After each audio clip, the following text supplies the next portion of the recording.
pour les grandes affections qu'ils ont pour moi. Pour moi. Que Dieu le bénisse richement. Et que Dieu bénisse ses serviteurs. Que Dieu bénisse aussi les diacres. Le frère Katantoué, frère Fidèle, frère Mbouyu et les autres diacres. Que Dieu les bénisse énormément.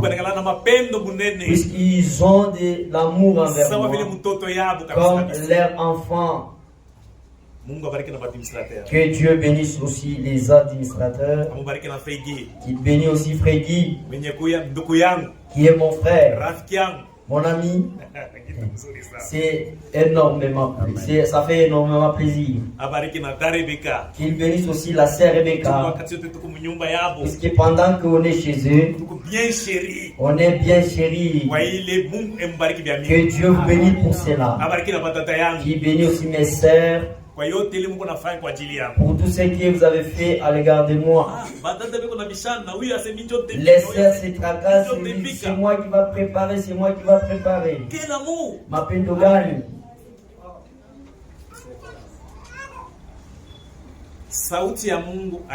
La parole de Dieu ne ment point. Nous allons à nos frères biologiques. Peut-être nous manquons même à manger. Mais aux enfants de Dieu, m'appelle Logani. Que Dieu vous bénisse mes frères. Que Dieu vous bénisse mes sœurs. Je n'ai rien à vous donner. Je vous donne Christ. N'empathie à Christo. Et Christ puisse vous bénir richement, spirituellement et matériellement.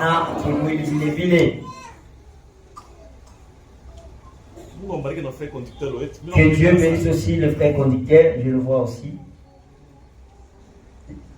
Ma fille Ruth, elle est à Colosie, elle chante. La Guinée, à cause de son conducteur, elle n'oublie pas.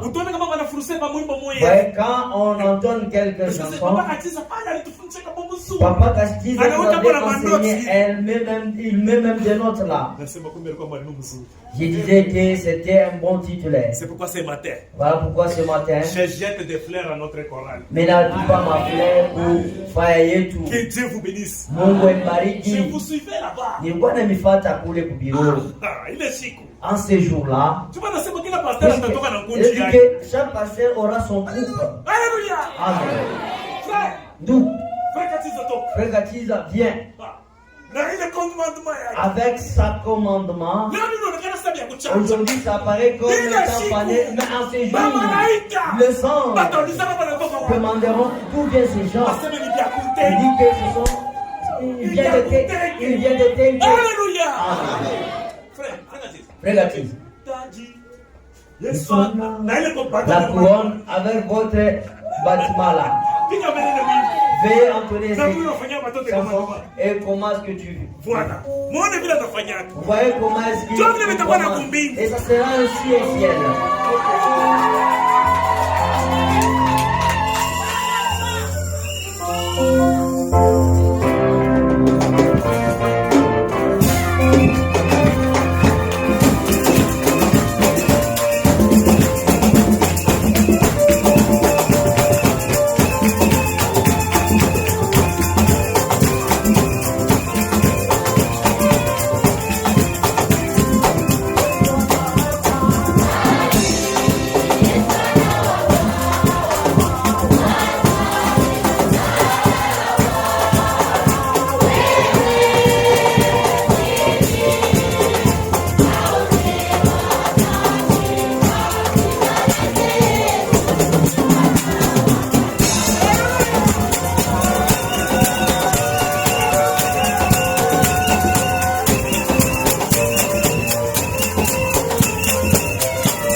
les enfants de Dieu, nous attendons une couronne.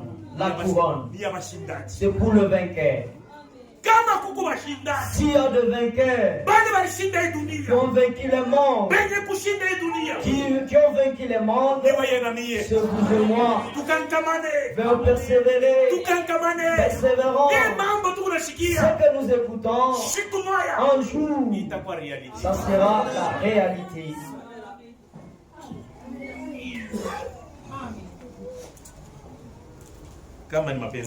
Si telle est la volonté de Dieu, après quitte, je vais rentrer à Colosie. Vous acceptez que j'apporte vos salutations à Colosie. Puisqu'il me faut rentrer rapidement. Puisque le week-end de la semaine, ensemble avec les serviteurs de Dieu, nous partirons à Dilolo à la convention.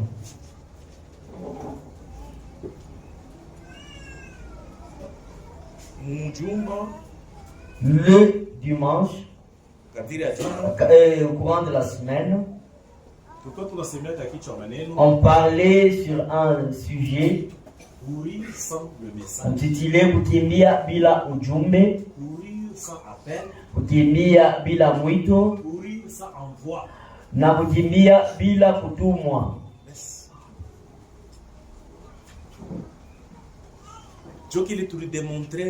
C'est ce que nous avons démontré. C'était juste à l'introduction. Lakini le temps nous pressait à chaque fois. Voilà pourquoi on est allé à la hâte. Mais il fallait expliquer comment nous courons sans appel. Et comment nous courons sans être envoyés. Comment aussi nous courons sans un message. Ça a de grandes profondeurs. C'est pourquoi j'ai vu qu'au lieu de continuer, nous avons arrêté d'abord. Si Dieu le veut, il donne encore l'occasion. Alors on viendra parler là-dessus. C'est ça, beaucoup de profondeur. Et c'est ce qui nous concerne dans ce voyage où nous sommes. Beaucoup courent sans être appelés. Et beaucoup courent sans être envoyés. Beaucoup courent sans avoir un message. C'est la chose noble dans ces temps que nous vivons. Que Dieu nous bénisse. Nous allons parler un tout petit peu de quelque chose. Tenons-nous debout pour lire la parole de Dieu.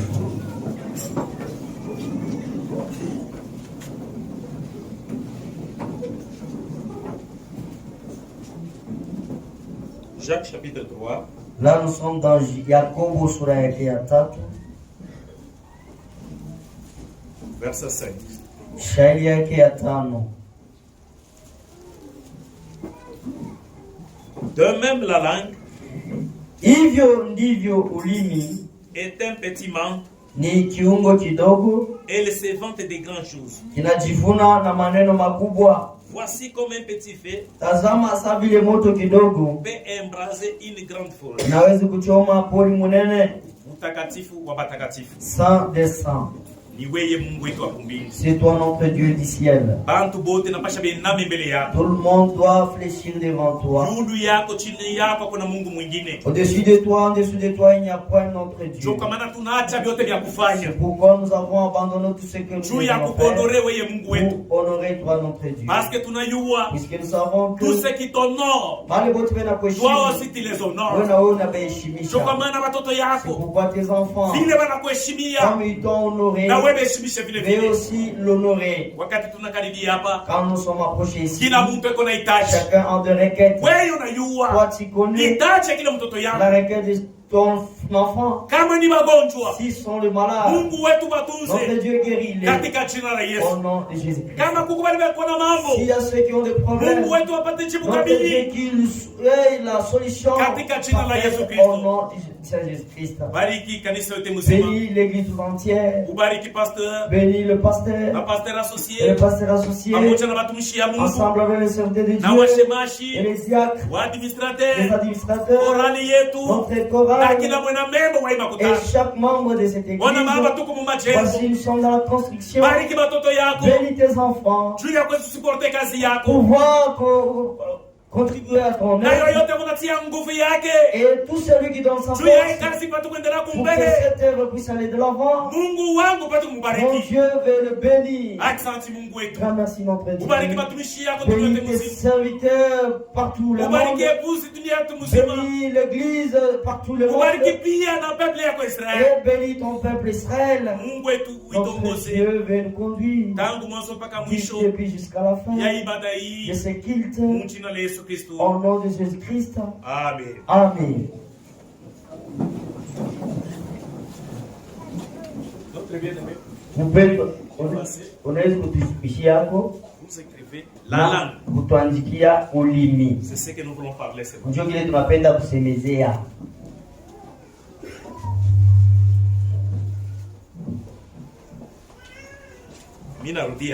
Je reviens un tout petit peu pour lire. De même la langue vile vile ulimi est un petit membre, ni kiungo kidogo, mais qui se vante de grandes choses. Lakini kiko najivuna juu ya maneno makubwa. Prophète anasema, le prophète dit, Mungu anaumba mtu, Dieu a créé l'homme, kumuntu l'aliumba, à l'homme qu'il a créé, eko na biumbe vya pachana. Il a beaucoup de membres. Mais kubine biumbe vya pachana, mais parmi ces membres différents, il y a un petit membre qu'on appelle la langue, mais qui se vante, qui paraît, qui est plus que tout le membre.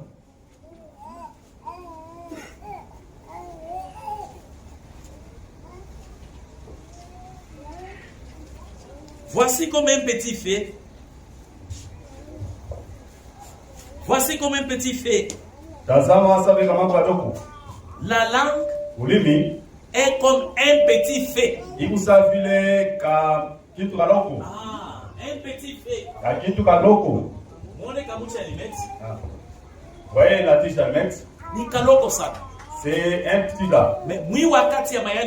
Mais dans ce temps ici de la sécheresse, si vous allumez, vous mettez sur la paille, ça va détruire les condiments. Le feu va quitter ici, ça va parvenir jusqu'à Bouyoya.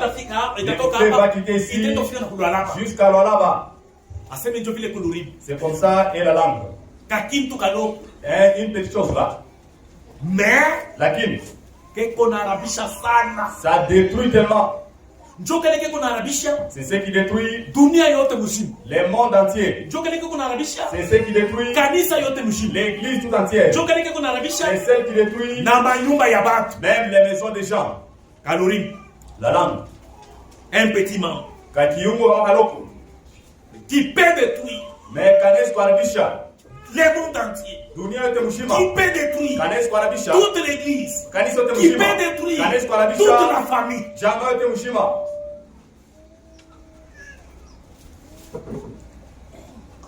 Mon verset 6 va dire, la langue est un petit fait. Et c'est le monde d'iniquité. Voilà.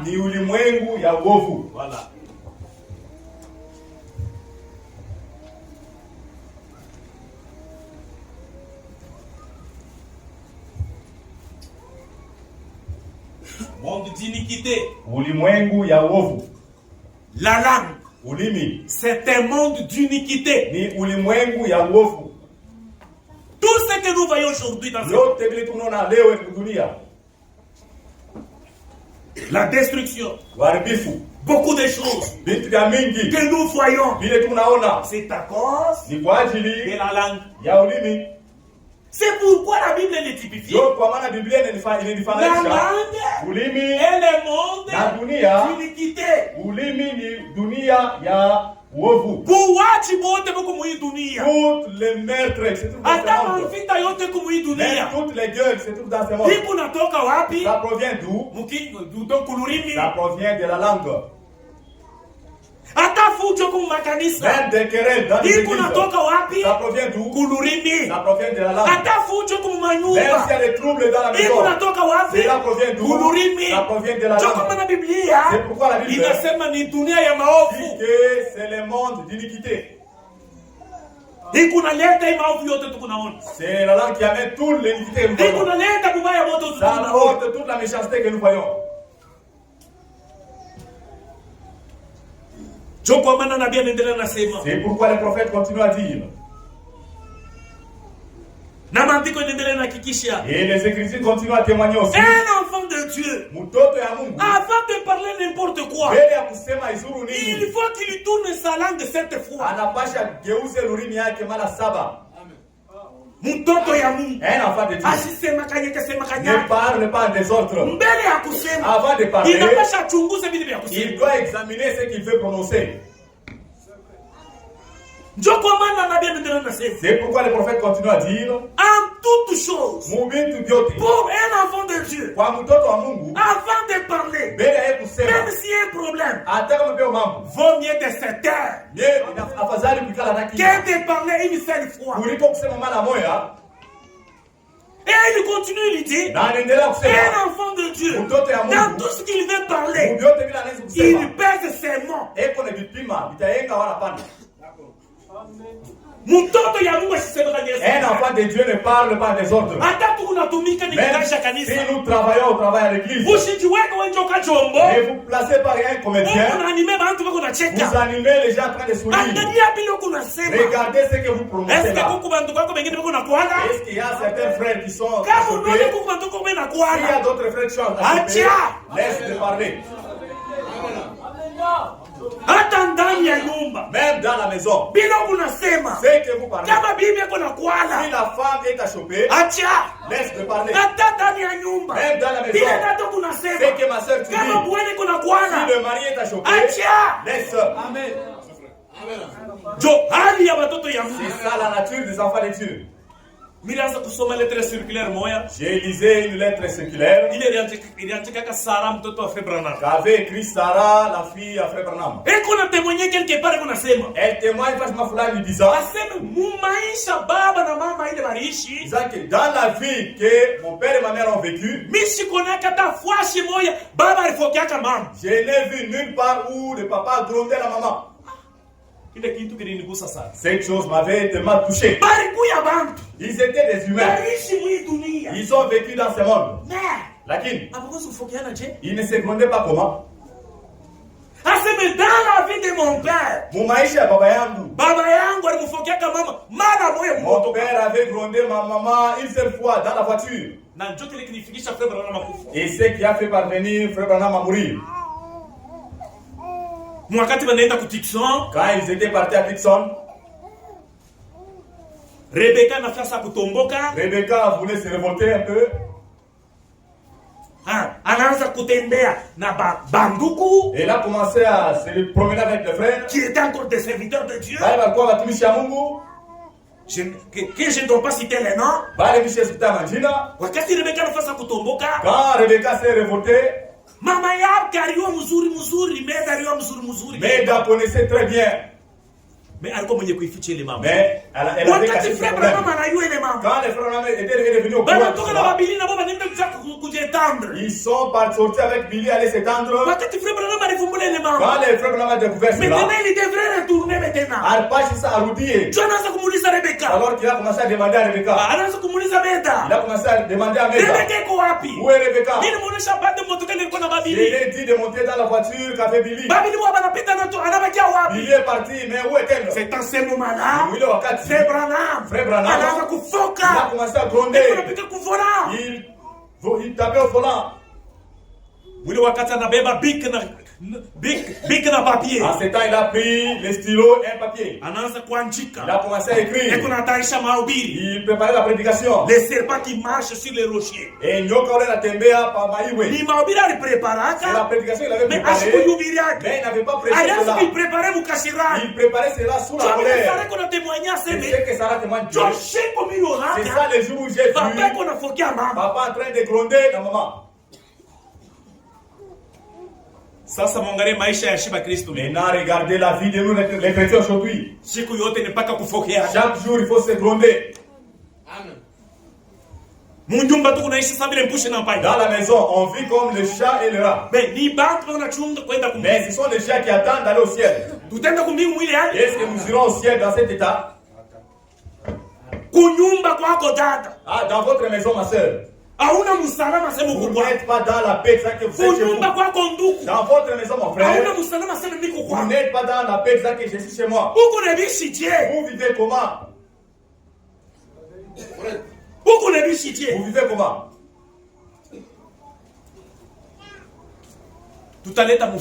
Nous allons donner un exemple. Dans la vie que nous menons, même là que notre enfant là-bas, même quand il y a la jeune fille là-bas, quand il est né, il grandit, vous l'entendrez dire, quand j'aurai un chez moi. La fille dira aussi que quand je serai chez moi. C'est ce que nous tous on pouvait dire. Mais aujourd'hui, vous avez votre chez vous. Tu as ton chez toi, ma soeur. Maintenant, pourquoi tu ne rends pas meilleur cet endroit, le chez toi là? Est-ce que tu auras chez toi encore une fois? C'est là chez toi là que tu es. C'est là chez toi là que tu es. Pourquoi tu ne veux pas améliorer?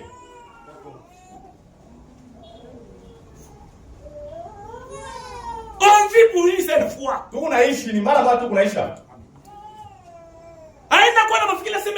Et non avoir la pensée exagérée. Je vais épouser, je vais vivre autrement. Tu te trompes. Avec ses maris, sa papa. Oh, j'aimerais aller mener une autre vie ailleurs. Tu te trompes. Il a pas bien en Irlande. Tu as ton chez toi. Mais pourquoi tu ne veux pas arranger? Et tu aimais au mariage là-bas. C'est là que tu es. Pourquoi tu ne veux pas améliorer?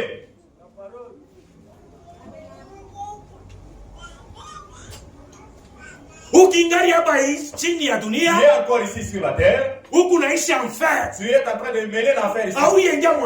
Tu n'es pas encore entré en enfer. C'est là que le prophète dit, si tu épouses une bonne femme, elle a le pouvoir de créer le paradis dans votre maison. Vous êtes encore sur la terre. Nous sommes encore ici. On vit le paradis. Nous sommes dans le royaume de Dieu. Nous n'attendons pas d'aller vivre dans le royaume. Et pourtant nous sommes déjà dans le royaume. Nous les commençons déjà.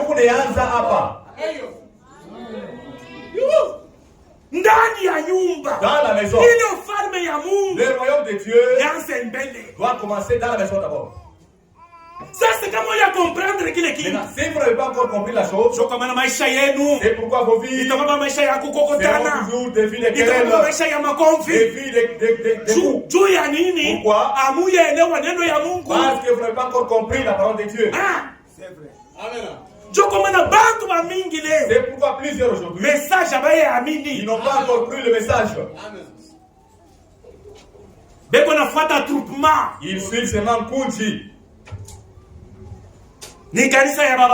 Parce que c'est l'église de mon papa, c'est l'église de mes ancêtres, c'est l'église dans laquelle j'ai trouvé le mari, c'est l'église où j'ai trouvé une femme, et le parent de la femme de mon papa.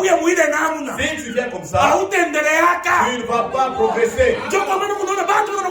message. C'est pourquoi vous voyez les gens venir au message. Mais ils cherchent les dons.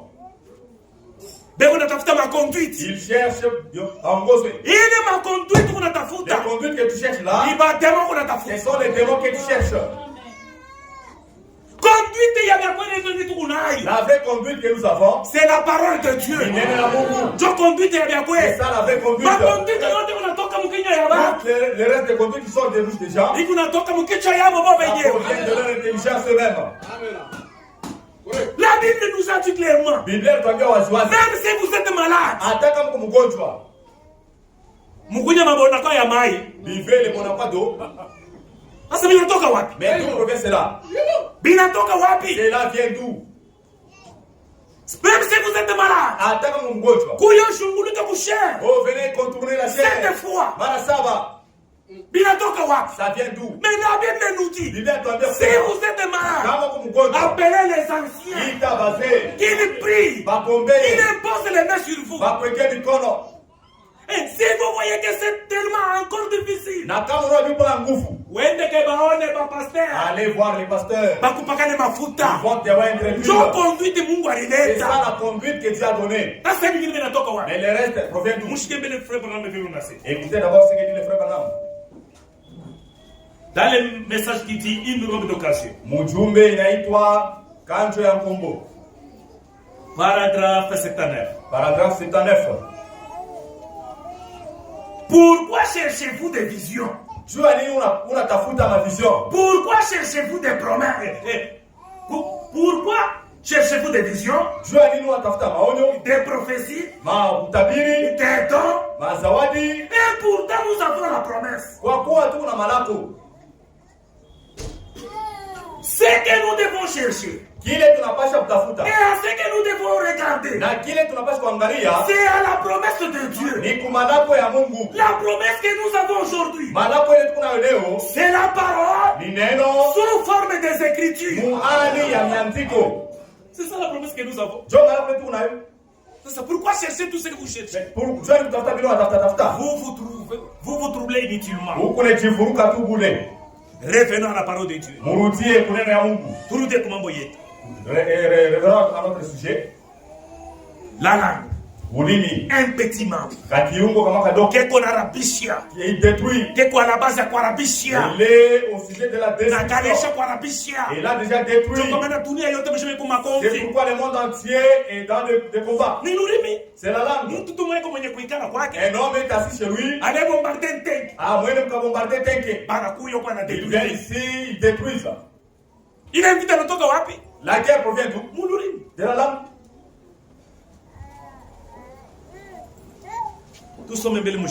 Lisons d'abord dans Jacques. Plutôt psaume. Zabouri. Psaume 39. Zabouri makuita tunakisa.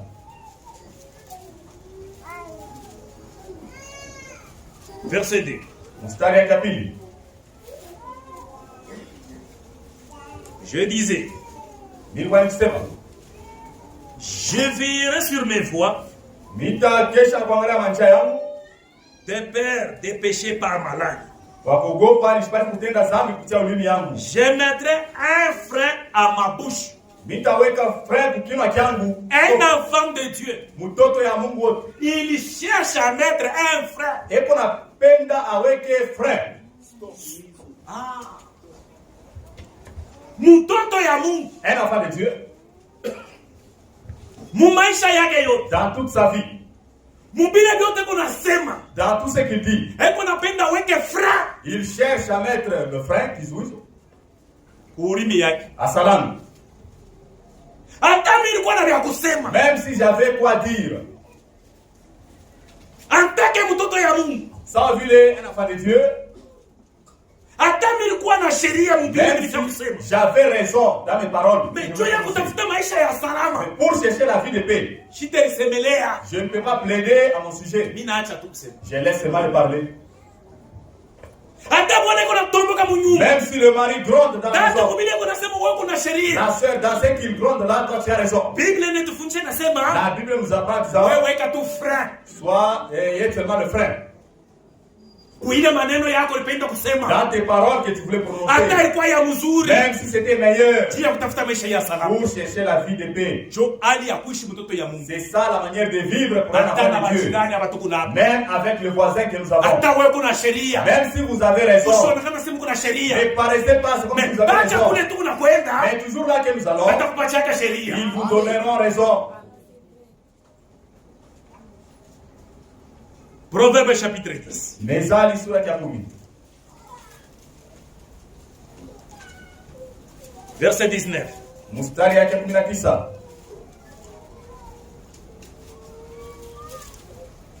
Celui qui parle beaucoup ule unasema mingi sana ne manque pas de péché. Akosaki kutenda dhambi.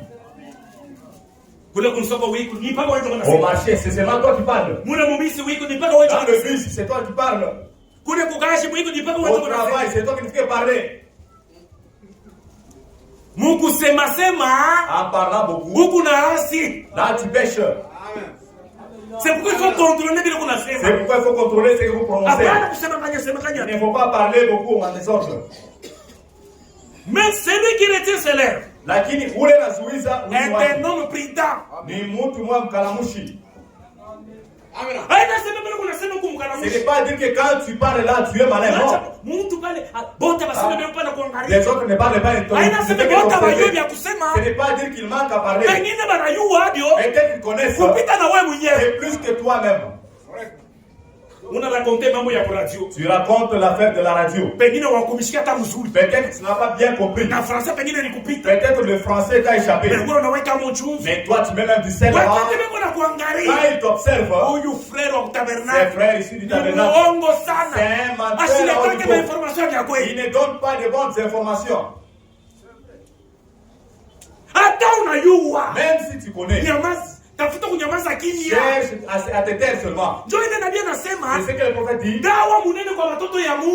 Le plus grand remède pour un enfant de Dieu, dans toute chose, c'est se taire seulement. Et c'est ça la nature, l'état d'une bonne femme. Dans sa maison, pour chercher une vie de paix, ma soeur, tais-toi. Ne cherchez pas à parloter. Proverbe 10. Mezali sura ya 12. Verset 18. Mstari ya 18. Tel qui parle légèrement. Ça. Huyo anasema polepole. Blesse comme une graine. Na eko na ua kama vile. Wewe twende pa mambo yetu. Mais la langue des sages, lakini ulimi ya benye hekima, apporte la guérison. Ikunaleta matunzo. La langue des sages, ulimi ya mwenye hekima, apporte la guérison. Ikunaleta uponyaji. Kuna musemea kuna tunza. Il y a un langage qui guérit. Kuna musemea kuna fariji. Il y a un langage qui console. Dada huyu aliwaka kusema. Ma sœur, tu ne connais pas parler. Même si elle est appelée par son mari. Goi. Nena. Asema.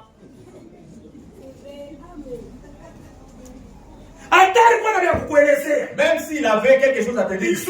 Des bonnes choses. Il ne peut pas te le dire.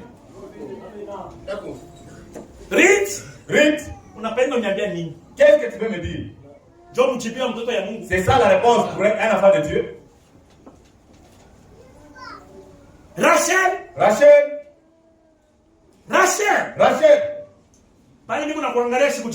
je te regarde, je ne te réponds pas.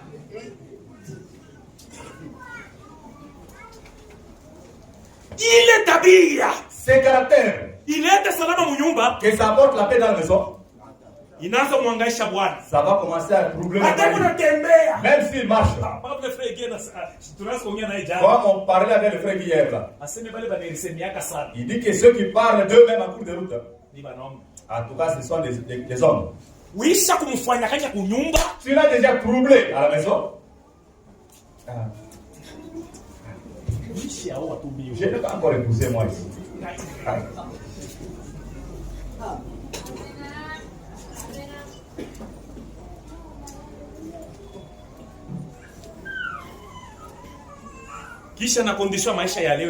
Et après, la condition difficile de la vie actuelle, là où il part, arrivé à 13 heures, il n'a pas encore réalisé même 5 000 francs. Mais la sœur est à l'aise là-bas. Elle attend seulement. Et après tu arrives avec 5 000. C'est ça, la ration ça. Elle jette même sur toi, sur tes yeux là.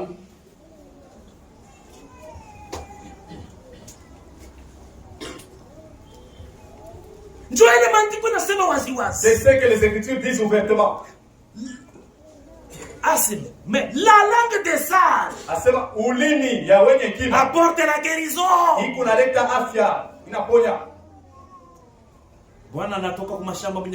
Le mari vient du champ étant fatigué. Il appelle Ilunga. Où est la faute? Il ne faut pas me tourmenter. Où est la faute? Je ne sais pas où est-ce que les enfants ont déposé cela.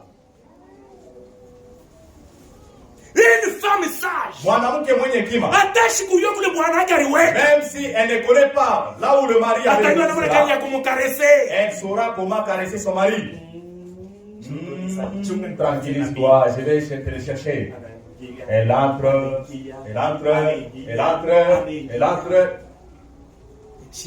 Mais ça y est là. Ah ok.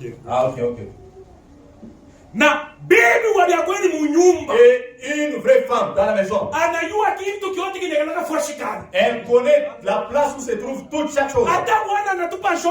Même si le mari jetait la hache, elle part vite, prendre la hache, la placer à la place où il faut.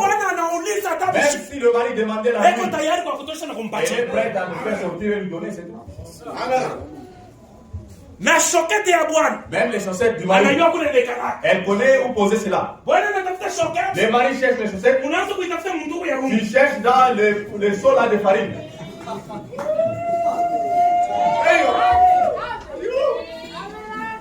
C'est ce que dit la Bible, l'insensé.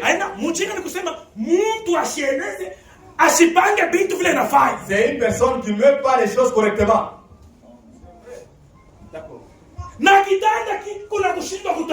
Même étaler le lit, c'est difficile. Toujours quand le mari veut dormir, tu commences maintenant à ranger le lit, tu commences à ranger, à ranger le lit. À la fin, lui-même pas étaler le lit. Il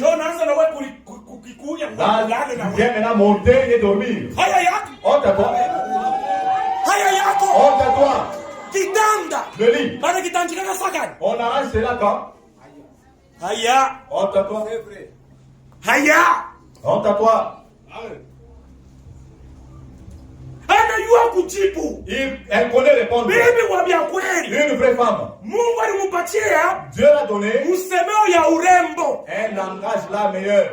Elle ne parle pas comme un homme.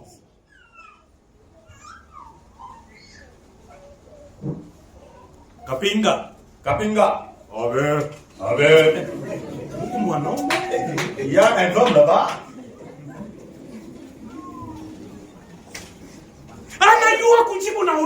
Elle connaît répondre avec tout cela. Parce qu'elle plaît à son mari. Rebecca. Abe. Toi tu arranges ta voix. Toujours quand le pasteur vient chez vous là-bas. Honte à toi. Toujours quand les diacres sont chez vous. Quand frère Katanto arrive là-bas. Approchez le Seigneur de Dieu. Laquelle? Le mari vient du travail. Tu es sûr même de l'accueillir. Honte à toi. C'est vrai. Alléluia. Amen. On peut poursuivre un peu. Proverbe 12. Mezali. Je peux le fouiller. Ok, ça va. Continuons. Proverbe 15. Mezali sura 15. Verset 1. Une réponse douce calme la fureur. linageuza hasira. Ata mambo ikujie, même si le problème est comment, mjibio wako, ta façon de répondre, na msemeo wako, et ta façon de parler, unashimamisha kasirani yote, ça va arrêter toute la colère. Ni bitu walimu kunaleta makofi mnyumba yako. Qu'est-ce qui amène des troubles dans votre maison? Kisha useme bukuri Mungu hakuna buzuri. Et après tu diras que mon mariage n'est pas bon. Auye kusema. Là tu ne sais pas comment parler. Shibote. Nous tous. Si tu vas bibi ba Yesu Kristo. Nous sommes épouses de Jésus-Christ. Frère, unasema kaje. Frère, comment tu devant notre Christ. Mbele ya Kristo wetu. Museme ya mtoto ya Mungu. Le langage d'un enfant de Dieu. Iko ni museme mzuri. C'est un bon langage. Hata kukashi kule kuna tumika. Même au travail, il travaille. Na ba chef beko nasema huyu ni Et les chefs diront que celui-ci en tout cas, c'est un homme. Ni mtu. Il connaît parler. Anajua namna kusema. Il a un bon comportement. Iko na tabia nzuri. So hali ya mtoto ya Mungu c'est ça l'état d'un enfant de Dieu véritable. Hata ndani ya kanisa. Même dans l'église. Unajua kusema. Tu connais comment parler. Hata kukumambo. Même s'il y a un problème. Devant ton pasteur. Mbele ya pasteur wako. Tu ne peux pas ouvrir grandement les yeux. Devant ton diacre. Mbele ya shemashi wako. Tu peux ouvrir grandement les yeux sur lui. Même devant le monde. Hata mbele ya dunia. Unajua kusema mzuri. Tu connais bien parler. Mais la parole dit, lakini neno la kuumiza esikitike la colère. Likuna la musha paka sirani. C'est pour cela fulité. C'est la langue. Ni ulimi. Au lieu kusema. Tu ne sais pas bien parler. Depuis que tu as tu as 5 enfants. Tu as 10 enfants. Tu ne sais pas parler devant le mari jusqu'à présent. Tu ne connais pas la valeur du mariage. Tu ne connais pas la valeur du mariage.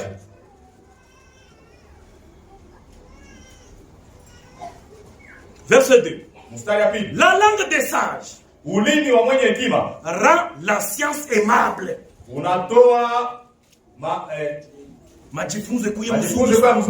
Mais la bouche des insensés répand que la folie. Bashimu frère. Unatoka kukaji. Là tu viens du travail. Kila mwanaume yote. Tout homme. Pale kunaenda kutumika. Quand il part travailler. Paka vile tuko na frère Sanka. Quelqu'un nous avons le frère Sanka. Bena tumika kwa leo tu travaille ici, rentre Lubashi. Kule nenda kufarijiwa. Là où il part, il est consolé. Même si avec il a une maison. Il prépare. Même s'il prépare lui-même. Il n'est pas consolé. Même s'il est à la tête faible. Il est au point de bravo, il mange la nourriture qu'on peut pas avoir. Tu vas te retrouver sans consolation.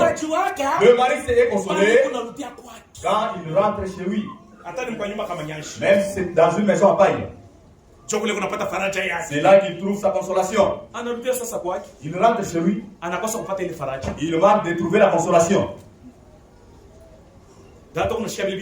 Ma soeur, tu entends ce que tu fais? La consolation, le mari manque cela. Et après tu dis tu iras aussi. Et après tu dis tu es chrétien. Il n'y a jamais eu les chrétiens. Il n'y a jamais eu de tels chrétiens là. Amen. Arrange ta maison. C'est ce que dit la Bible. Une femme maligne. Une femme maligne bâtit sa maison de ses propres mains. Mais une femme insensée bâtit sa maison de ses propres mains. C'est le langage. C'est le caractère. Après, tu diras qu'on est venu accompagner certaines personnes ici. C'est toi qui es venu accompagner les autres. Nous ne sommes pas venus accompagner. Chacun est venu dans l'objectif de Dieu. Alléluia.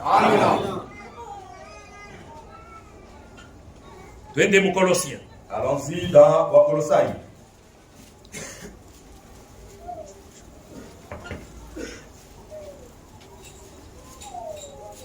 Colossiens chapitre 4. Verset 5. Conduisez-vous avec sagesse envers ceux du dehors. Rachetez les temps. Que votre parole soit toujours accompagnée de grâce. Le parole d'un enfant de Dieu est accompagné avec grâce. On ne s'arrête pas par là. Assaisonner des sels. Na yene kutiwa na chumvi. Que vous sachiez comment il faut répondre à chacun. Aseme musemo ya mtoto ya Mungu. Le langage d'un enfant de Dieu yenye kushindikisha na chumvi est accompagné par le sel. Ni musemo wanamona gani? C'est quel type de langage? Yenye kwa ya mzuri. Un bon langage. Yenye kwa ya butamu. Un langage là meilleur. Sasa unasema katie. Mais toi tu parles comment? Bilo kunasema bile. C'est que tu parles. Job ni kuna kunuiza. C'est ce qui te nuit. Job ni unarabisha maisha yako. C'est ce qui nuit ta vie. Na job ni unatosha confiance. C'est ce qui enlève la confiance. Ni semeo yako. Et langage à toi. Tangu bariko waka. Depuis que tu étais au yaliweka kusema. Tu n'as jamais su parler. Même devant tes beaux-pères. Au lieu de kusema. Tu ne sais pas comment répondre. 1 Timothée. Timothée wa pili. Wa kwanza.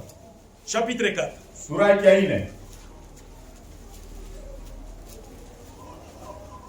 Verset 11 à 12. Mstari ya 11 mpaka 12. Déclare ces choses. Sema maneno haya. Et enseigne-les. Na uifundishe. Que personne mtu atamoyo ne méprise pas ta jeunesse. Asizarau juu ya mtoto. Mais sois un modèle pour les fidèles. Lakini ukwe mfano kwa waaminifu. En parole. Mumisemo. En conduite, mumwenendo, en charité, na mumapendo, en foi, na katika imani, et en pureté, na katika usafi. Un enfant de Dieu, mtoto wa Mungu, il a une bonne conduite, eko na mwenendo mzuri, en parole, mumisemo. Même si nous chantons à la chorale, je ne peux pas parler de n'importe quoi. Un enfant de Dieu, dans sa vie, il faut qu'il cherche de ne pas choper personne. En conduite,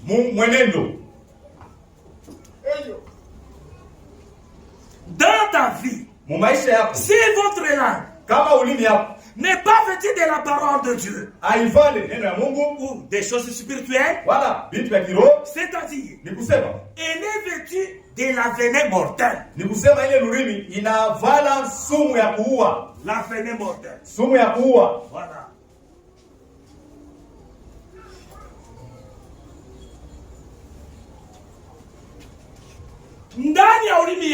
Dans ma langue,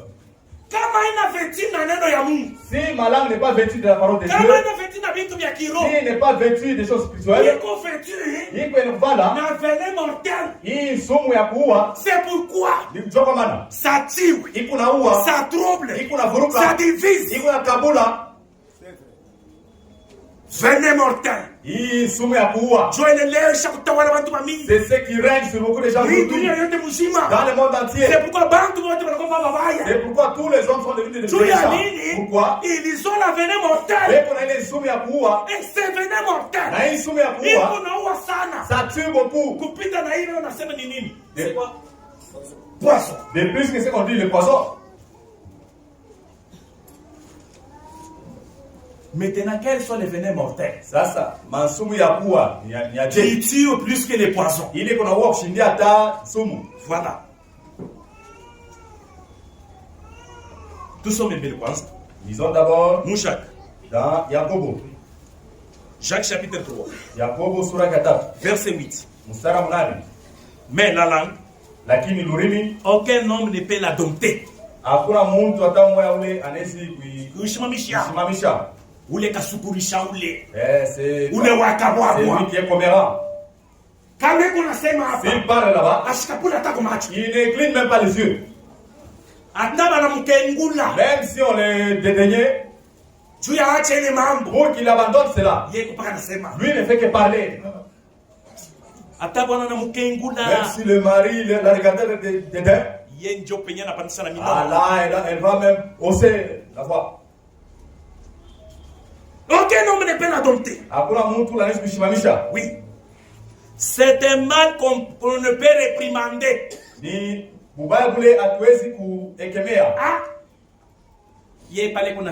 Quand il parle là-bas, même quand lui prêche là-bas, mais lui aussi a sa femme.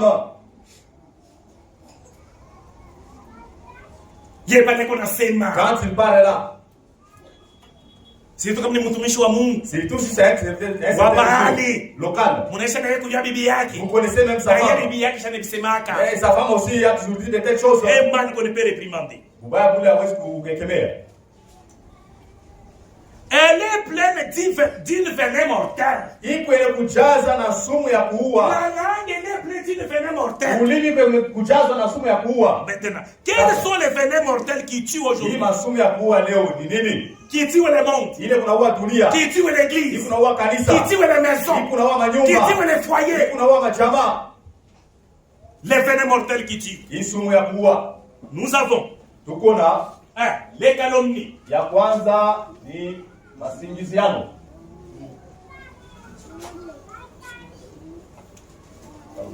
Les calomnies. Kusingizia. Ndio. Jobile biko na watu wote mzima. C'est ce qui tue le monde entier. Bena singiziana pa mambo ya bongo. Ils sont en train de se calomnier toujours dans des mensonges là. Wale wanafuata ma radio sociaux. Ceux qui suivent des réseaux sociaux. Ya mingi paka ya bongo. Beaucoup, il n'y a que des mensonges là. C'est ça qui tue le monde. Jobile mina hawa dunia. Même l'église. Ata kanisa. Les calomnies. Singizia. Tuer l'église. Kuna wa kanisa. Même les foyers. Ata majama. Les calomnies. Kusingizia. Tuer beaucoup de foyers. Tatu majama mingi. Amen. C'est ça la venin mortelle. Jo sumu ya kuua ile. Qui tue plus. Ikuna wa zaidi. Plus même les poissons. Kushindia hata poisson. Kumusingizia mtu mambo ya bongo. Calomnier une personne de propos là qui n'a pas fait. Les calomnies qu'est-ce? C'est inventer un mensonge sur quelqu'un. Ni kutunga tu bongo juu ya mtu fulani. Ou parler wala kusema des fausses choses sur quelqu'un. Bintu bile vya bongo bile mtu asifanye. Inventer un mensonge sur quelqu'un. Natunga tu bongo fulani juu ya mtu fulani. Jutu ya kumchukia. Parce que tu l'as seulement. Unamtungia mambo. Tu as de la calomnie. Ile yasi kuseme. Tu dis les problèmes qu'il n'a pas fait. Jobi biku na uwa leo kanisa. C'est ce qui tue aujourd'hui l'église. Jobi biku na uwa leo manyumba. C'est ce qui tue les maisons aujourd'hui, les foyers. Mtoto ya Mungu un enfant de Dieu anasemaka a toujours dit bintu anayua les choses na qu'il bintu connaît naona et ce qu'il voit. Unasingizana vya bongo. Tu es en train de calomnier pour qu'on te vende. Shuku na uwa. Là tu tues. Uko na nsumu weye. Il y a du venin.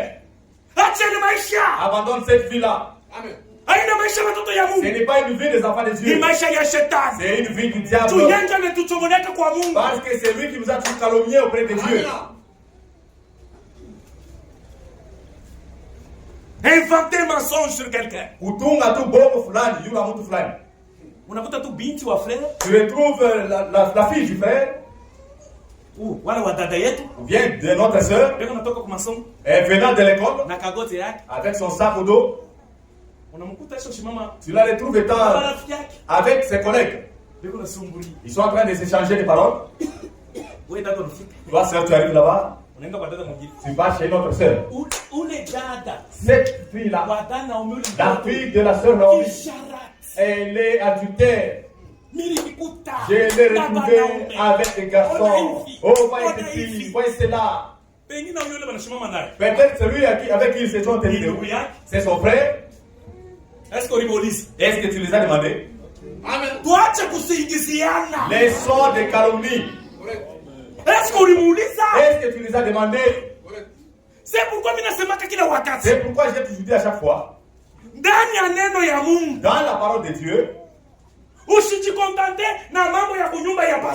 vous contentez pas du problème de la maison du pasteur. D'un serviteur de Dieu. D'un diacre. Contente-toi de ton salut.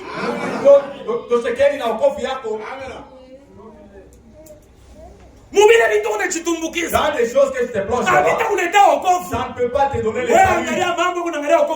Regarde ce qui concerne ton salut. Cette soeur, au lieu de fermer sa bouche, ma soeur, je suis venu seulement. Parce que nous sommes des enfants de Dieu, nous devons nous aider. Vous l'aidez avec les mensonges. Ta fille, ma soeur. Ah, il faut le saisir par les oreilles. On l'a surpris avec les garçons. C'est comme ça. Cette fille-ci. C'était comment ma soeur? On appelle la fille. Weye. Tu es comme ça. Tes soeurs t'as retrouvé. Tu étais dans les garçons. Maman, c'est faux. Non. Peut-être on l'a même giflé.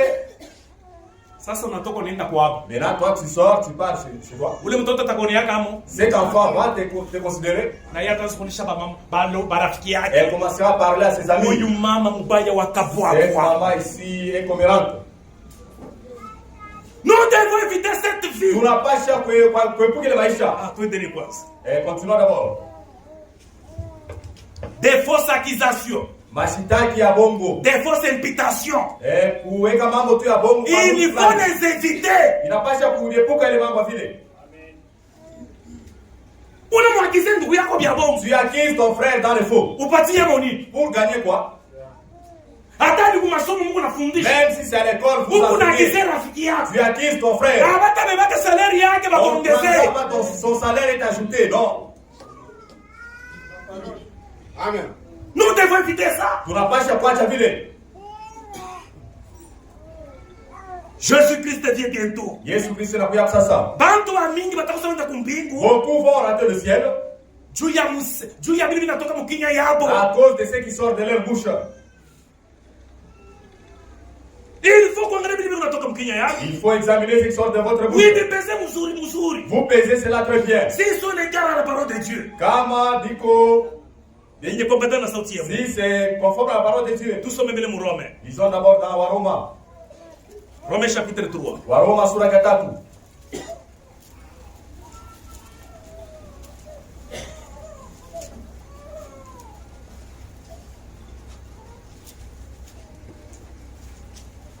Verset 13.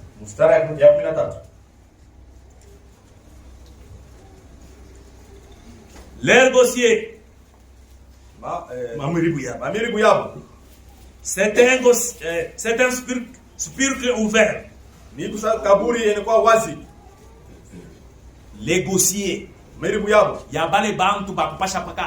gens qui ne font que propager des mensonges.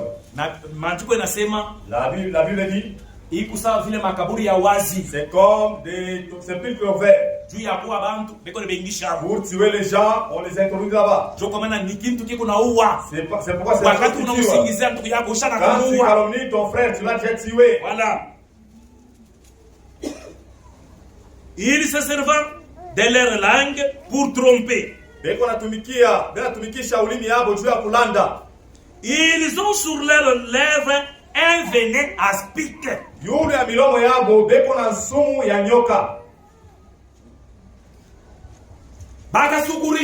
Et ceux qui parlent beaucoup. Ceux qui sont loquaces. Vous avez le venin d'aspic. Vous avez le venin du serpent. Vous mordez seulement une seule fois. Tu rentres devant toi mettre un cerf. L'homme reste. Il commence à suer. Il commence à souffrir. Toute la nuit, il ne peut pas dormir. Frère, cela ne s'est jamais arrivé. Si on vous a calomnié seulement. Moi, ça me fait mal. Ces jours-là, je ne peux pas dormir. Sur le champ, je souffre de l'estomac. La gastrique qui souffre beaucoup de gens aujourd'hui. Des problèmes. Des faux problèmes. Il a poussé. Que tu n'as même pas prononcé. Oh, il a parlé quand il était à l'église. Tu commences à penser. C'était dans les rêves ou bien où? On a dit.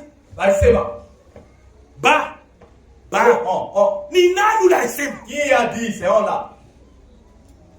C'est ceux qui tuent le monde entier. C'est ceux qui tuent les églises. C'est ceux qui tuent le foyer. C'est un venin aspic. Si cela entre, ça doit toujours tuer. Kisha nabii anasema, et le prophète dit, hii maisha kama inaingia, si cette vie entre, iko natosha confiance. Ça enlève la confiance kutumainiana. Hata mtu alikutumainia, Même si quelqu'un avait confiance en vous, quand vous l'avez calculé, s'il vous connaît, sa confiance entre toi et lui, c'est terminé. Même si tu l'avais fait quoi que ce soit, la confiance est terminée.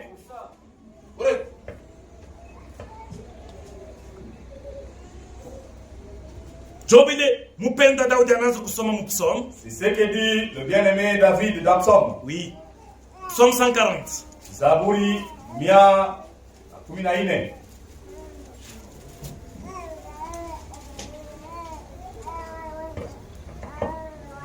Verset 2. Psaume 140, verset 2. Zaburi 114. Éternel, délivre-moi des hommes méchants. Dans ce monde qu'on a, chacun a des méchants de son côté. C'est pourquoi nous n'avons pas la paix. Vous voyez quelqu'un vous sourire, mais ce qui est dans lui, vous ne savez pas. Le mari vous sourit, mais dans lui dit que je vais la chasser. La femme te sourit, mais elle dit dans lui que je vais prendre fuite.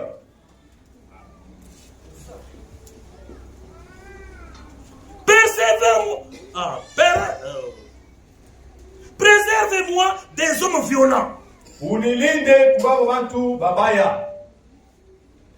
Qui méditent des mauvais desseins dans leur cœur sur moi. Il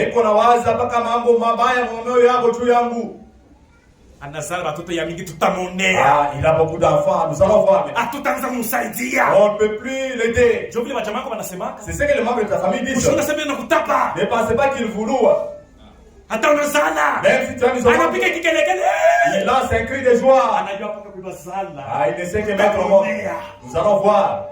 C'est pourquoi, si tu me montres l'enfant, et Dieu vous aide de prendre la responsabilité de vos enfants, vous-même, quand vous êtes encore en vie. Sachez comment préparer vos enfants. C'est pourquoi si je meurs, si tu meurs, personne ne soutiendra tes enfants.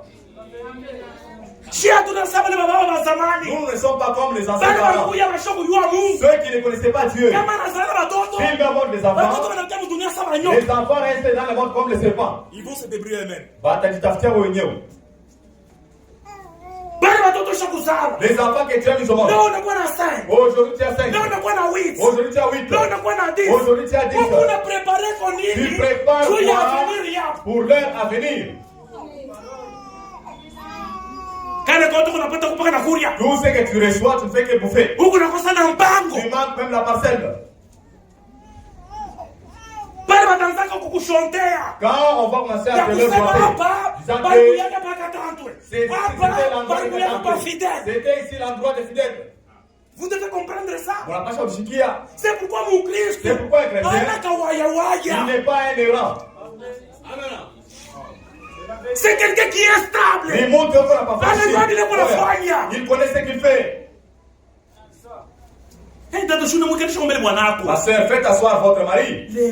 Aujourd'hui, si nous mourons aujourd'hui, qu'est-ce que nous allons laisser aux enfants comme héritage? Fais-leur payer même le champ. Parce que l'avenir là, on ne sait pas. Toi, tu penses que les gens te louent, mais ils te parlent. C'est pourquoi la Bible dit les premiers ennemis, ce sont ceux du proche et non ceux de loin. Même dans l'église, les ennemis, ce sont ceux du près. Même dans la maison, les ennemis sont ceux de près.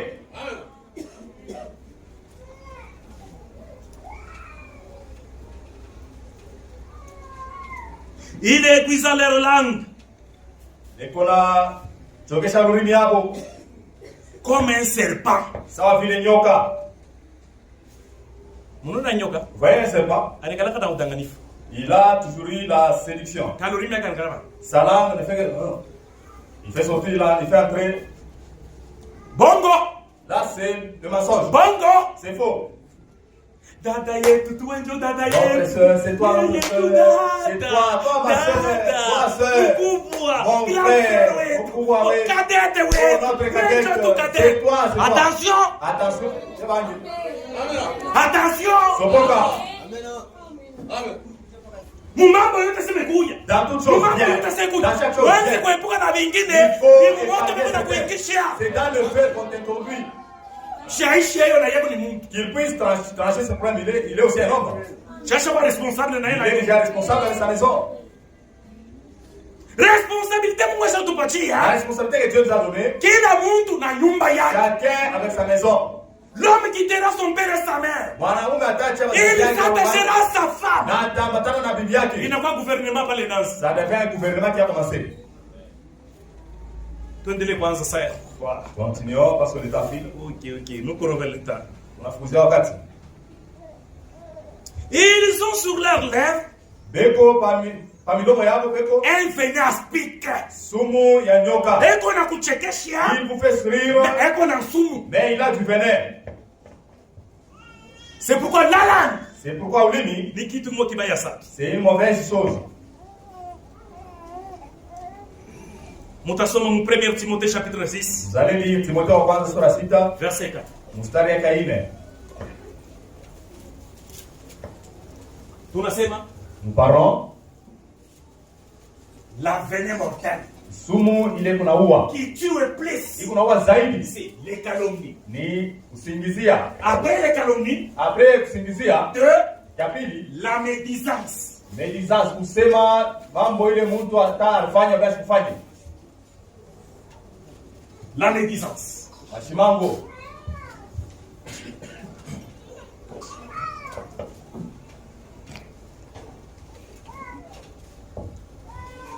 La médisance qu'est-ce? Mashimango ni nini? C'est exploiter les fautes de quelqu'un. Ni kubeba mambo mabaya kwa mtu. Exploiter les fautes de quelqu'un. Kubeba makosa ya mtu. Oh, unaanza kuweka mwana chumvi. Toi tu commences à mettre même du sel là-dedans. Yeye bien kwenda ifanye. Lui réellement il a fait. Woshi bebe ile makosa yake. Ne prenez pas ces fautes là. Waanze kutembea nayo. Et commencez à propager cela. Ses faiblesses. Mabuzaifu yake. Ses défauts. Ubaya wake. Usitembe na ubaya bwa mtu. Il ne faut pas vous propager le atarifanya. Même si c'est vrai. Wewe unasema arifanya. Toi tu connais très bien mtoto ya Mungu. Un enfant de Dieu. Ni kunyamaza. Fermez la bouche. Ile mambo alifanya. Le problème qu'il a fait. Imubakilie yeye. Na Mungu wake avec Dieu. C'est pourquoi ces jours-là j'avais dit les serviteurs de Dieu, les pasteurs ne sont pas malabishi. Tu fais le mal, tu viens déposer sur eux. Tu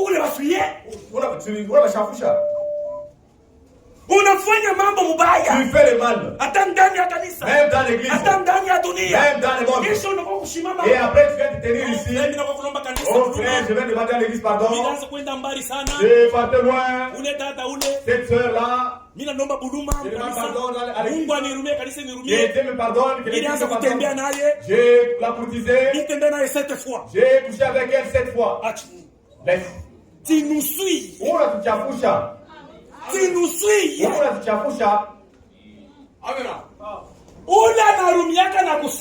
C'est lui qui pardonne et oublie. C'est lui Dieu. Nous les hommes, on n'oublie jamais. Même si tu as demandé pardon, toi en entrant, tu dois que l'impudique vienne d'entrer. Il ne faut pas nous scier. Va devenir avec Dieu. Va t'entendre avec Dieu. Arrange avec Dieu. Même ce matin. Arrange ta vie avec Dieu. Ne fuyez personne ici. Ne fuyez même pas les diacres. Na mtoto ya Mungu. Et un enfant de Dieu. Aina paka leo alianguka kesho na na aujourd'hui tombe demain se lève. Aujourd'hui tombe demain se lève. Huyu mtoto wa Mungu anamwona kama. Tu es quel type d'enfant de Dieu? La vérité. Amen. Même s'il a fait un acte. Même si vous connaissez cet acte qu'il a fait. En tant qu'un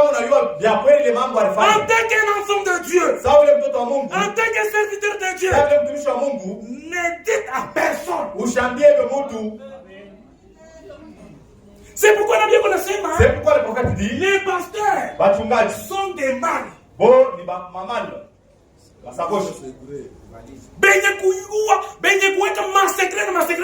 Ils connaissent les secrets des gens. Ceux qui ne peuvent pas propager. Les frères viennent avec ses on brille. Il ne peut pas dire que ses frères viennent avec des figurines. Cette soeur-ci, voyez, tiens-toi debout d'abord. Elle était prostituée. Non.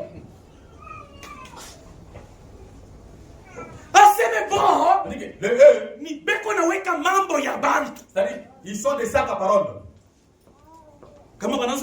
S'ils commencent à faire cela, là, ils auront un problème avec Dieu. C'est pourquoi Dieu les a donné une grande responsabilité. C'est pourquoi la Bible dit que si tu as un problème, va vers ton pasteur. Il va t'aider pour quitter ce problème-là.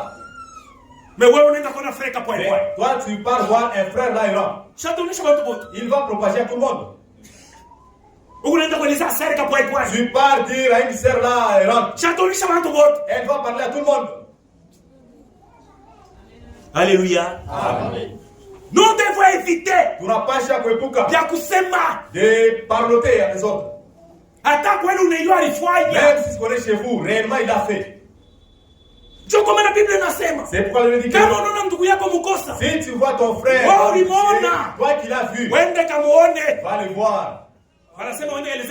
Est-ce qu'on a d'aller parler au pasteur? Ou bien d'aller parler au diable?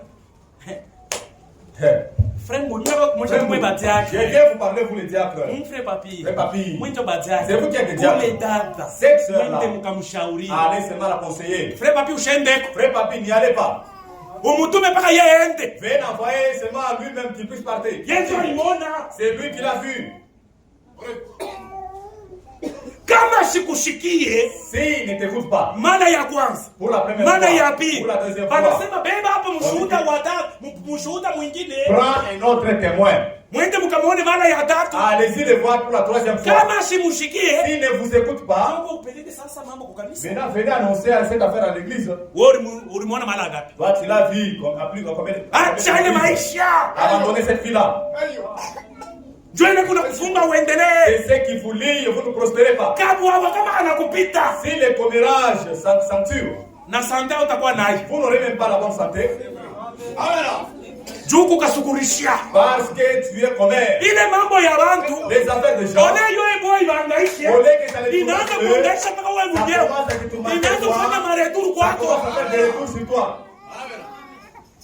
Alléluia. Amen. C'est ce que nous allons lire dans Waroma.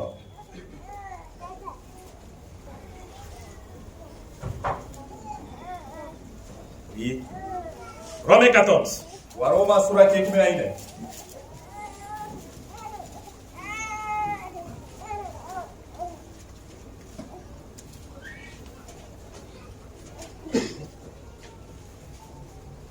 Verset 4. Mustari ya 4. Qui es-tu toi qui juge un serviteur d'autrui?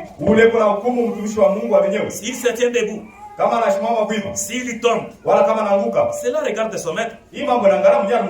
Amen. Tu vas juger quelqu'un comme ça. On dit que laissez-les. Que son maître puisse les juger. Voilà.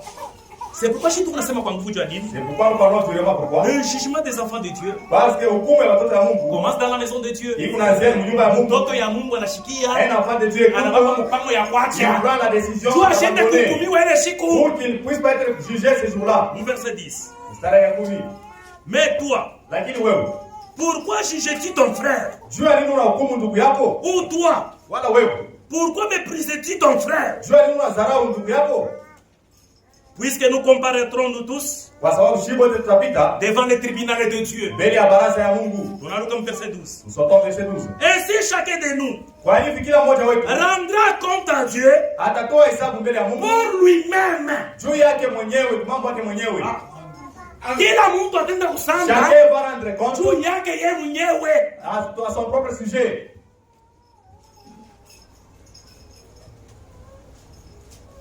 Première Pierre. Petro wa kwanza.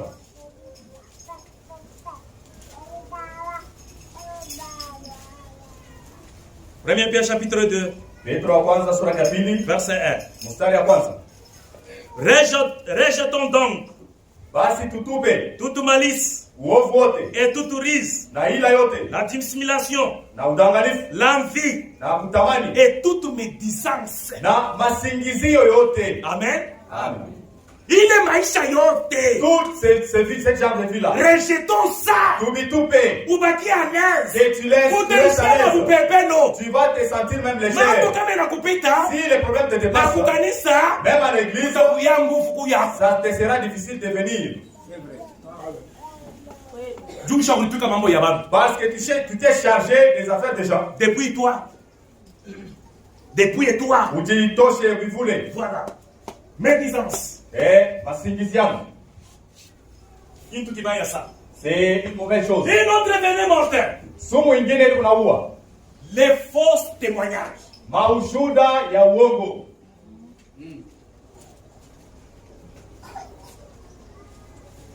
Les fausses témoignages. Kuleta maushuda ya uongo. Ah.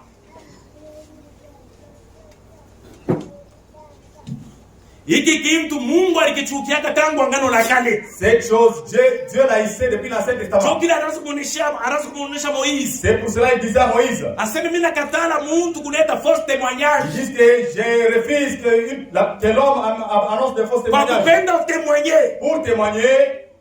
Hakuna mtu atawezi kutémoigner pa mambo ya mtu yeye moya. Il n'y a personne qui peut témoigner au sujet de quelqu'un lui-même. Au moins kukwe ba témoin. Au moins qu'il y ait bashuda. C'est pourquoi le monde est corrompu. Aujourd'hui, les gens sont arrêtés à cause des faux témoignages. Or qu'ils ont la loi. C'est la Bible. Mais pourquoi ils tombent dans de telles choses?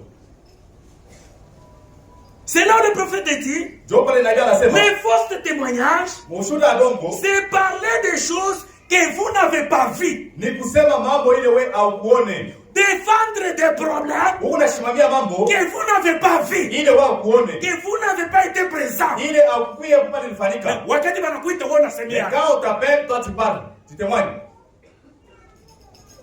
Dieu va te juger.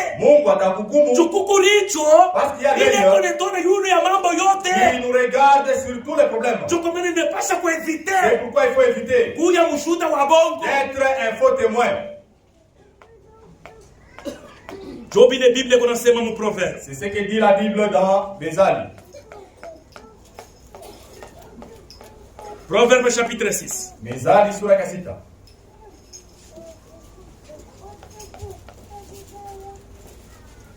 Verset 16. Mstari ya 16. Il y a 6 choses qui est l'Éternel. Kuko maneno 6 ile Bwana anachukia. Et même 7 qui sont à son honneur. Ndio 7 ile machukizo kwake. Les yeux hautains. Macho ya kiburi. Angalia kama tunatoka. Regardez quand on sort. Vile unakengulaka ule tata yako. Comment tu regardes ta soeur avec les yeux hautains. Tuni mbanga yako. Parce qu'elle est ta rivale. Atana voile. Même si elle est habillée. Amone. Tu ne la considères pas. Ça ne convient même pas. C'est comme si elle a placé au niveau de l'arbre seulement. Et ce sont des vêtements. C'est pour elle. Cette soeur, elle s'est habillée. Elle s'est habillée pour. Ses frères s'est habillé. Elle s'est habillée pourquoi?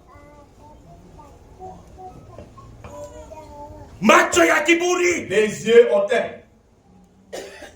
Le mari vient là-bas. Il vient du travail, il est fatigué. Tu le regardes avec les yeux. Tu t'inquiètes même de rien. Voyez comment tu le regardes avec mépris. Or, il y a ceux-là que tu considères. Amen.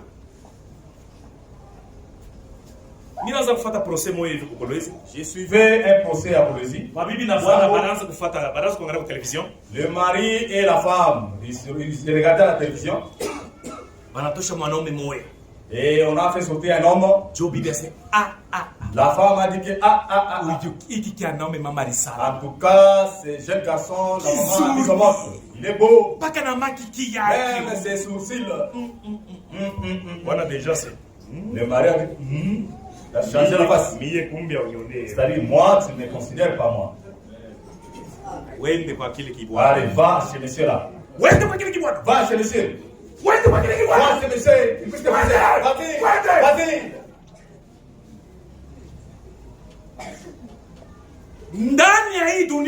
Dans ce monde, c'est lui qui t'a épousé. C'est lui qui est beau de plus que tout le monde. Même s'il a une tête là penchante de ce côté-là comme la mienne. Pourquoi l'as-tu accepté? Dans ce monde, s'il y a une belle femme, c'est celle que tu as épousée. Pourquoi est-ce que tu l'avais accepté? Vous ne voyez pas notre diable avec ma soeur là. C'est elle qui l'a choisi. C'est celle qui l'a passé. Vous voyez comment Dieu fait les choses. Voyez notre pasteur. Avec la Alléluia. Maintenant vous. Elle est devenue mauvaise. Tu vois ceux qui arrangent les soucis là. Ceux qui viennent, je ne sais pas d'où. Un putain que tu es. Pourquoi l'as-tu épousé? C'est fini. Tu t'es déjà mis les joues. Ici, on ne pourra pas dire que tu as épousé une autre. Non. Abana. Si les diables vous écoutez, vous mettre dehors. Une ville à suyer qu'on n'aime pas. Unatoka kumukini na bwana yako. Tu viens du village avec ton mari. Ule bwana yako ndio anakufanya ukuya leo kila wiki. C'est le mari qui t'a fait ce que tu es aujourd'hui. Uliwaka kisungu wewe. Est-ce que tu connaissais la civilisation toi? Anakufanya unaiona kisungu. Il t'a fait, tu as su la civilisation. Mais aujourd'hui tu ne les considères plus. Faites attention. Uliona poudre wewe. Est-ce que tu connaissais même la poudre toi? Amen. Leo monemo anakuya wa buchafu bakutefa ndio anakuya mazuri dongo yako. Amen, amen. No bwana. C'est Marie, moi. On s'entend plus. Que ça se passe. Pasteur. Que garde la foi, c'est moi. Mon diable, hakuna mwanamke achungake imani kwa shamba bwana. Sans un mari. Toi, tu as le tout. Quand tu sais pas seulement. Et j'attends seulement l'enlèvement. Bongo yak. Là, c'est faux. C'est pourquoi même ici, nous n'avons pas la responsabilité de garder les veuves. Ceux qui n'ont pas encore atteint l'âge. Pasteur, nous n'avons pas cette responsabilité-là. On voit celle qui est vieille. Elle n'a pas de force. Et elle me dit que une veuve qu'il faut aider, c'est celle qui n'a pas de frères, ou de famille, ou bien des enfants. C'est la Bible. La Bible. Niko kwa kanisa pale. On m'aide pas. Si hatuamini tuwe tusaidie. Nous ne croyons pas pour être aidés. Tuko nakuja hapa tuwe Mungu asaidie kila mtu. Nous venons ici pour que Dieu aide tout un chacun. Tuendelee kwa. On continue d'abord. Dieu d'ordre vraiment. Que Dieu me pardonne. Et l'Église me pardonne. Et on s'arrête par là. Les yeux hautains. La langue menteuse. Les mains qui répandent les sangs innocents. kosa. Shinjo binakuwa na ujumbe. Et c'est tout dans le message. Bantu wanaanza kuuana. Les gens commencent à se tuer. Kanenge ne mérite pas. Ah, kanenga jistahili, kanenga jistahili. Bataone kile mite bafanya. Ah, ils verront ce qu'ils feraient d'eux. Utapatana na Mungu. Tu vas finir devant Dieu. Aina ile dawa nenda Ce n'est pas les fétiches que tu as amenés que tu as tué. Kile kiko ndani. Ce qui est en Njo kile kinaua. c'est ce qui tue. Shimusome mu Matthieu. Lisez dans Matthayo. Matthieu chapitre 15. Matthayo sura 15. Verset 18 à 19. Mstari 18 mpaka 19. C'est là la Bible nous dit. C'est par l'abondance du cœur Ni kupitia kujazwa kwa moyo que la bouche parle. ndio kile kinafika kusema. Kama Biblia kuna kuchambula. Si la femme t'injurie, Binekalaka deja ndani. c'est-à-dire ça se trouve dans elle. Kama Bwana anaanza Si kukuchambula. le mari commence à Aina continuer, sema analewa. ce n'est pas dire qu'il est Iko ivre. deja ndani. Cela se trouve dans lui. Anapenda ile siku kudharau. Il aime ces jours-là seulement de mépriser. Unaanza kubenga. Et tu commences à Hizo simi ni bademo. Aina bademo. Ce ne sont pas Twende les démons, sumu yako iko ndani. c'est le venin qui est dans toi. Le pied qui s'est hâte à courir comment? Mikuli iko tayari kukimbia mpaka kwenda kubaya. Muna mtu wale unaingia. Dans des cas pareils que tu as toi, Mungu sheko na kodi. Dieu te voit. Muna mhotel kuna lala. Dans l'hôtel où tu passes nuit, Mungu sheko na kodi. Dieu te voit. Unalanda Biblia sema no mimi naenda Tu kufungurume. vois la femme dit que je pars pour Fungurume. Anaenda kulala paka fwaya. Or, il part dormir à Kafaya. Si Mungu iko na kuona. Mais Dieu te voit. Tuko bateni. Nous sommes de nuit, Mais uko nalala motel. mais tu dors dans l'hôtel. Mungu anakujua. Dieu te connaît. Una Mungu aliumba macho. Le Dieu qui a créé les yeux, Est-ce que siwezi kuona? est-ce qu'il ne peut pas voir? Les faux témoins Mushuhuda wa bongo. qui dit que les maçons. Na yeye anasema mpaka bongo. Évite ça. Epuka ile. Évite ça. Epuka ile.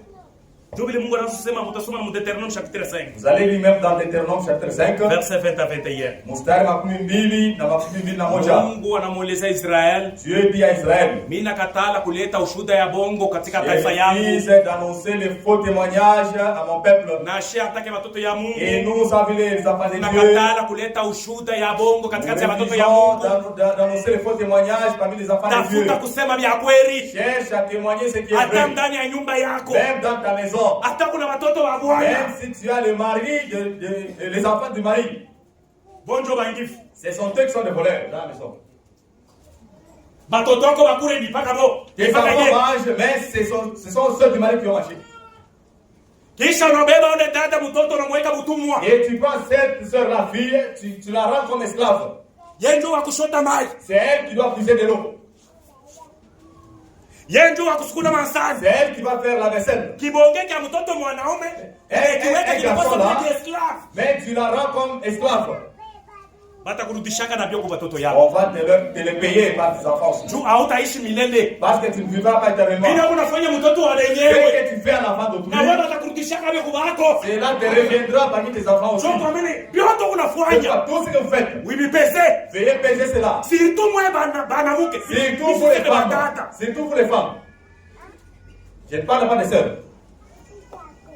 Bwana, Le mari, kama ulikuwa na mtoto, si tu avais un enfant, eko namkamatisha mzuri. il la fait bien. Na magoti kuna Mais mshika. l'uniforme, les sacs au dos, Alifanya na kafa sheri. ça devait comme l'enfant chéri pour lui. Mais mtoto wa Bwana, Mais l'enfant du mari, mtoto wa mjomba yake ya Bwana. l'enfant de l'oncle du mari, Ona vile kunafanya. voyez ce que vous faites. Pese, Pima, pese vile kunafanya. pesez ce que vous faites. Na majibu ile unamwelezeaka. Les réponses que vous lui donnez. Iweye. Toi, Utanifanyishaka nini? qu'est-ce que tu feras de moi dans ta Pengine vie? bako. Peut-être que tu n'as pas Bata toi. kukimbiaka. On te prie. Bata une. Certainement Bata celui-là, kukamatishaka. il va te réveiller.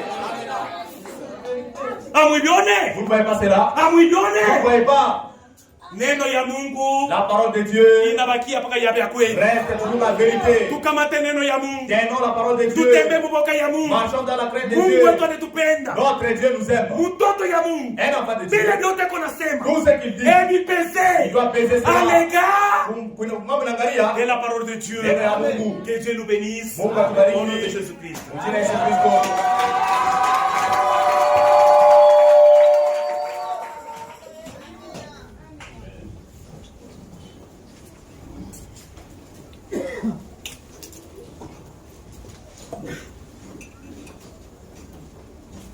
Dieu nous bénisse. Amen. Nous sommes bénis. À cause de la langue. C'est cela le prophète dit. La langue, c'est un petit mot.